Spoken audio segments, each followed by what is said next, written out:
We wish you a Merry Christmas. We wish you a Merry Christmas. We wish you a Merry Christmas and a Happy New Year. The tidings we bring to you and your kid. We wish you a Merry Christmas and a Happy New Year. Now bring us some figgy pudding. Now bring us some figgy pudding. Sa inyong lahat. Ito yung aking Christmas tree. Ang aking Christmas tree. Ang saya-saya ngayon sa Pilipinas. Christmas, Christmas, Merry Christmas. Ang saya-saya. Kami lang dalawa. Ayun.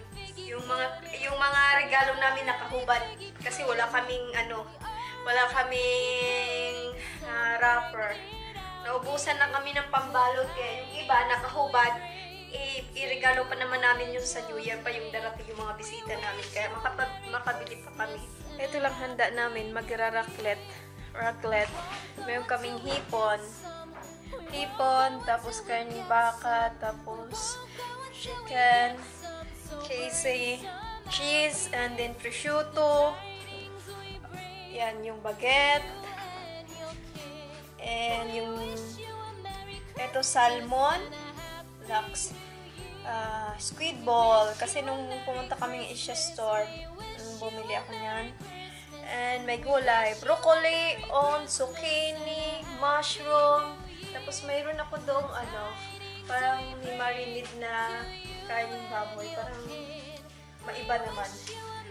Ayun, yun lang yung handa namin. Sa Pilipinas, ang saya kasi may lechon. Dito pala namin siya iluluto. Diyan namin siya iluluto. Grill lang.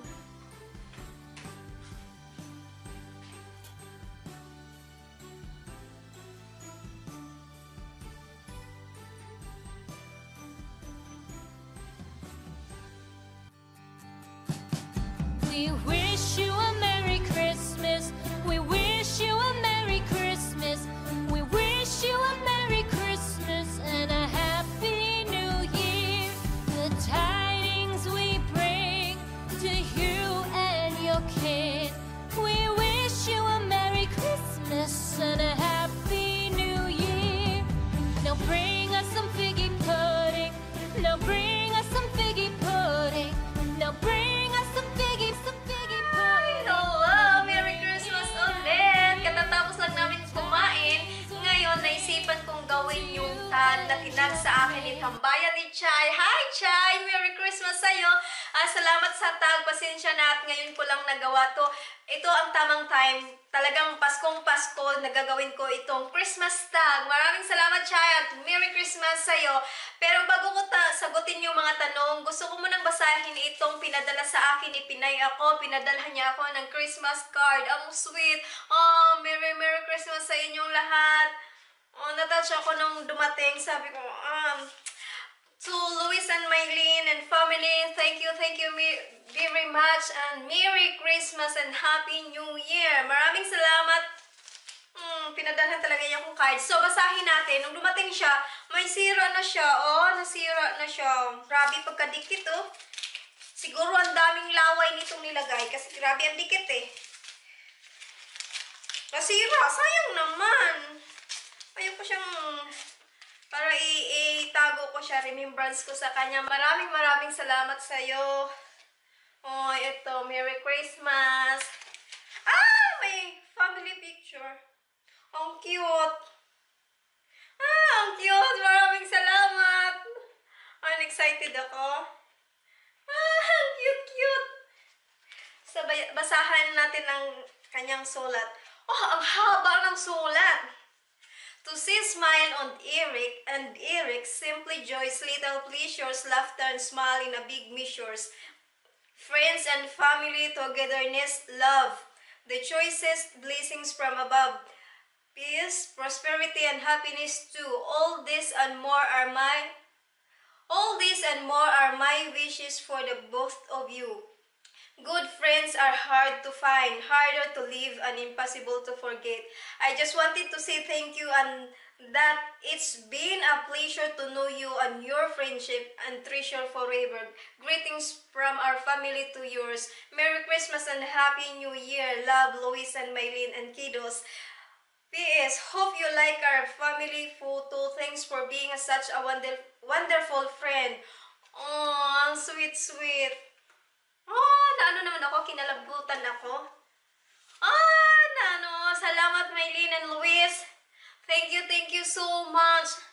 Ang ganda naman ng message nyo. Maraming salamat talaga. Ang sweet, sweet.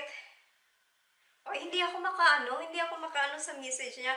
So, maraming salamat at Merry Christmas ulit sa inyo.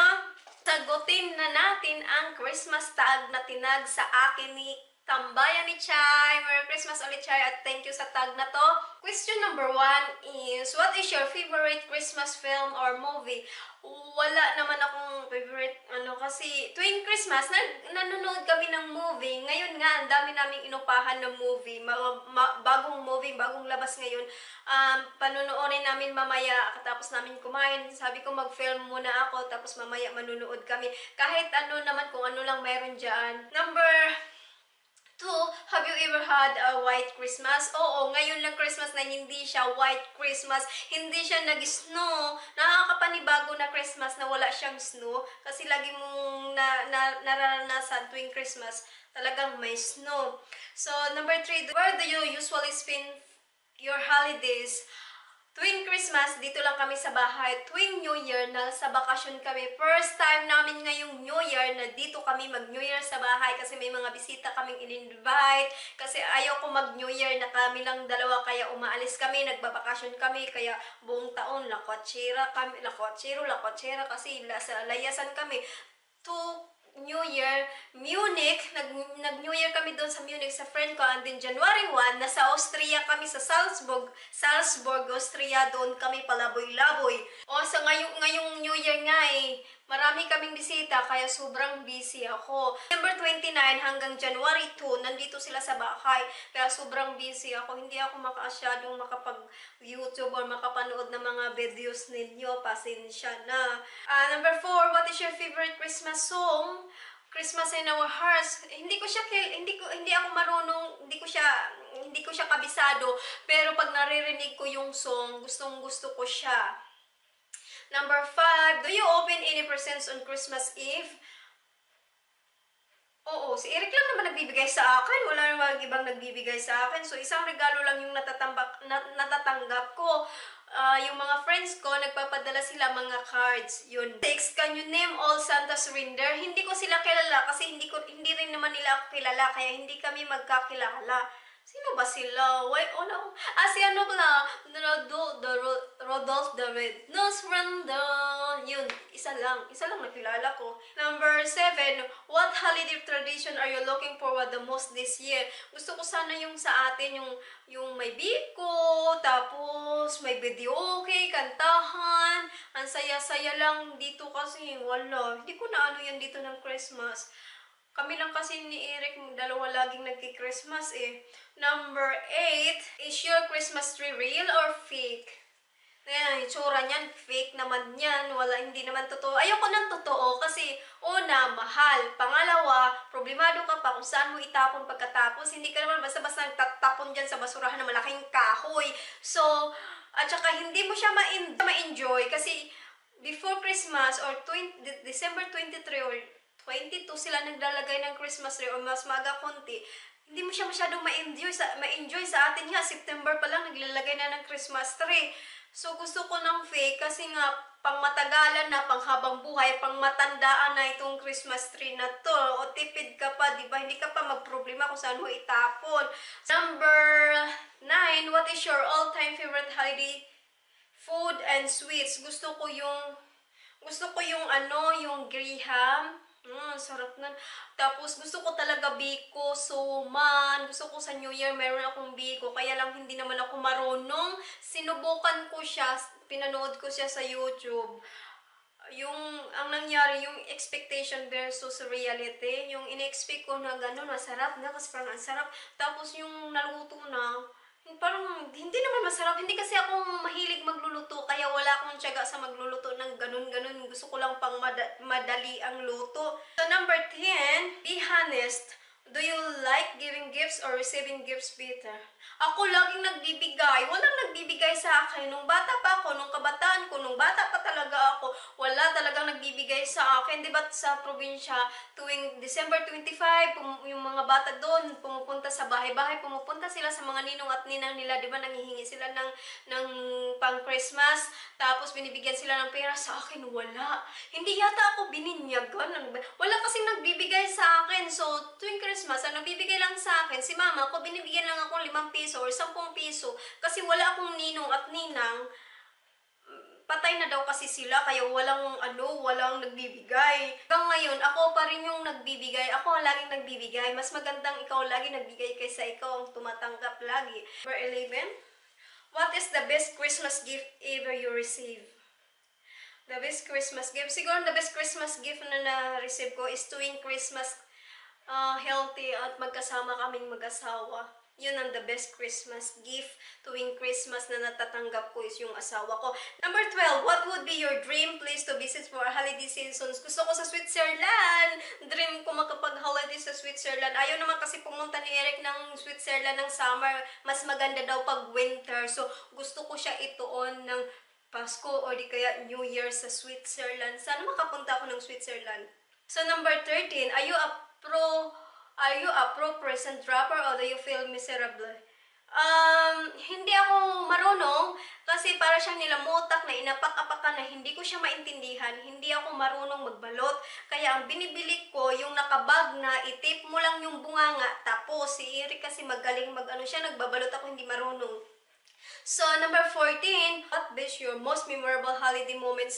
Ang pinaka-the best memorable moments ng holiday ko, nung nag-holiday kami sa Pilipinas, nung umuwi kami ng 2012, December, doon kami nag-Christmas at doon kami nag-New Year. Kasi gusto daw ni Eric matry mag-Christmas sa Pilipinas kasi hindi niya pa nakita kung paano tayo mag-Christmas, mag-New Year.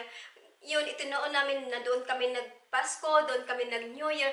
Pero yun na din pala ang pinaka-last na Christmas at New Year na nakasama ko yung kapatid ko kasi namatay din siya. Yun, ang lungkot kasi sa 2012, December, umuwi kami. And then, pagka 2013, December, namatay din siya. Yun ang pinaka-last niyang, pinaka-last na nakita ko siya. Kasi nung namatay siya, hindi naman ako nakauwi. Yun yung pinaka-most memorable holidays na nangyari sa akin 2012 and 13, New Year at Pasko, nakasama ko yung kapatid ko. Number 15, what made you realize the truth about Santa? Wala talagang Santa. Nung kabataan ko, hindi ko kilala si Santa. Hindi rin naman niya ako kilala. Hindi rin kami magkakilala. So, si Santa is gawa lang siya ng Coca-Cola. Mag-cook na. Sabi sa akin ni Eric, wala si Santa. Si Santa is gawa lang talaga daw na yan ng Coca-Cola. Number 16, do you make New Year resolutions? Hindi. Kasi alam kong hindi ko rin masusunod at hindi ko magagawa, kaya hindi ako gumagawa ng New Year resolution. What makes holiday special for you? Yung makita yung family ko sa Pilipinas tuwing holiday na healthy sila at masaya, at nakikita ako at kasama ko yung asawa ko na healthy at masaya kaming magkasama. Yun ang special holiday. Hindi naman sa holiday lang, sa araw-araw, yun yung pinaka-the best special sa akin, na makita ko silang healthy at masaya. Yun lang. Tapos ng tanong. So, Merry Christmas ulit sa inyo. Thank you sa tag nito, Chay. Tambayan ni Chay. Sub-sub na kayo kay Chay. Merry Christmas! And Happy New Year in advance sa inyo. Bye-bye!